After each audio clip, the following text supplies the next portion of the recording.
د نغمې تازه وړاندیز منګل ته. نغمې تازه منګل ته د نکاح تړلو په هکله څه ویلي؟ نغمه بیا څه کول غواړي؟ دا ټول جزئیات را سره په ویډیو کې وګورئ او زموږ چینل هم سبسکرایب کړئ. درنو لیدونکو السلام علیکم، وخت مو پخیر.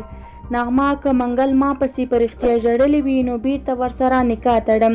نوموتې سندرغاړې ښاپیرۍ نغمې په یوه ویډیو کې ویلي چې خلک ګمان کوي د هغې پخواني خاوند منګل په طلوع تلویزیون کې په یوې خپرونه کې په هغې پسې ژړلي، خو د هغه د ژړا یوازینی لامل له هېواد او د هېواد نه د لرېوالي له امله و او بل کوم هیڅ سبب یې نه درلود.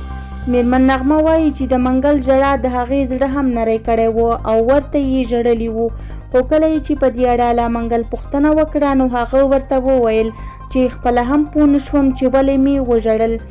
نغمه په یاده ویډیو کې وایي چې دا یوه ډېره وړه خبره وه، خو خلکو ترې ستره خبره جوړه کړه او ویل چې منګل د نغمې له امله ژړلی دی.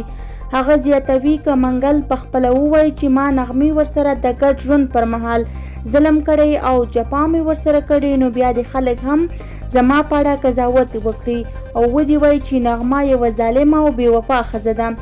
میرمن نغمه په ویډیو کې له خلکو سره واده هم کړی او ویلي دي که چیرې منګل پخپله خلکو ته ووایي چې په طلوع تلویزیون کې کومې اوښکې تویې کړي هغه د نغمې له امله وي او دا هم ووایي چې زه له نغمې سره مینه لرم نو زه حاضر یم چې یو ځل بیا له هغې سره نکاح وتړم.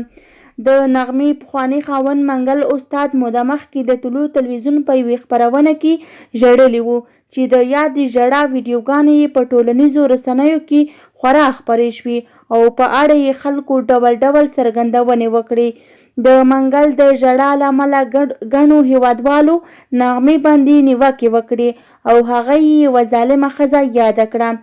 که مو ویډیو خوښه شوې وي نو زموږ ویډیو لایک او زموږ چینل سبسکرایب کړئ.